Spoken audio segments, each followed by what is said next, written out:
Hi friends, welcome to my channel Amma Deevena Shailaja. Please like, share, subscribe my channel. బాగున్నారా మీరందరూ?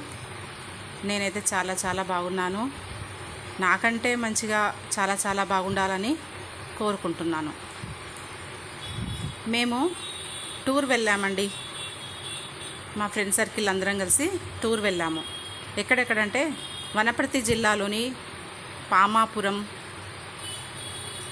బీచుపల్లి, శ్రీరంగాపురం, సోమశిల, జటప్రోలు, సింగోటం, కొల్లాపూరు ఇవన్నీ చూసుకుంటూ ఒకరోజంతా చాలా దైవ సన్నిధిలో దైవచింతనతో గడిపాము.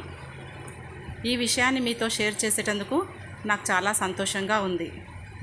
మీరు కూడా చూసేయండి, పునీతులు కండి. ఇది పామాపురం, వనపర్తికి దగ్గరలో ఉన్న పామాపురం. ఒక చెరువు కట్ట పైన శివుడి విగ్రహం ఉంది.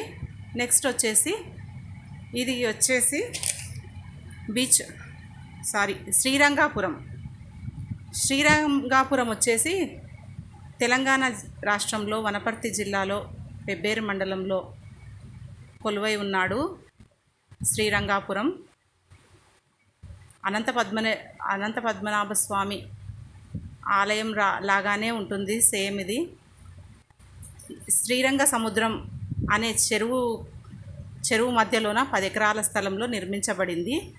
ఈ గుడి వచ్చేసి 340 సంవత్సరాల కిందట దాదాపుగా నిర్మించబడింది. ఈ గుడిని నిర్మించిన వారు వనపర్తి సంస్థానాధీశులు గోపాల్ రెడ్డి గారంట.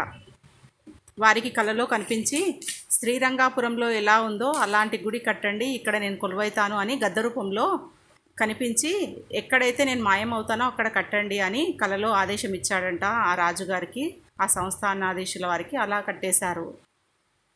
ఇది వచ్చేసి సింగోటం. చాలా బాగున్నాయి మన జిల్లాలోన. మనం అనుకుంటాం ఎక్కడెక్కడో ఉన్నాయి, ఎక్కడెక్కడో క్షేత్రాలకు వెళ్ళాలి అనుకుంటాం, కానీ మన ఏరియాలోనే ప్రకృతిలో పచ్చటి ప్రకృతిలో శిల్పాల రమణీయతలో ఎన్నెన్ని గుడులు ఉన్నాయండి. అంత వైష్ణవాలయాలే, వెంకటేశ్వర స్వామి ఆలయాలే. సోమశిలలో అయితే 12 జ్యోతిర్లింగాలను చూసిన విధంగా మనకు అనిపిస్తుంది. అన్ని 12 జ్యోతిర్లింగాలు ఒకటే ఆలయ సముదాయంలో నిర్మించారు. అయితే ఇది ఫస్ట్ కృష్ణా నదిలో ఉండేదంట.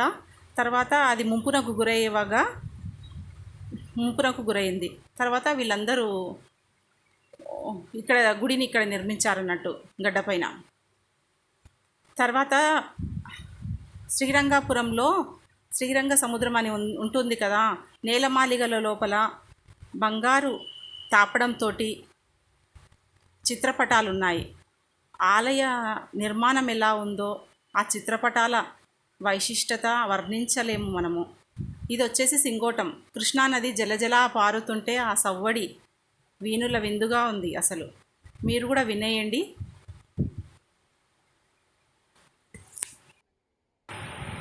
ప్లీజ్ లైక్ చేసి సబ్స్క్రైబ్ చేయండి.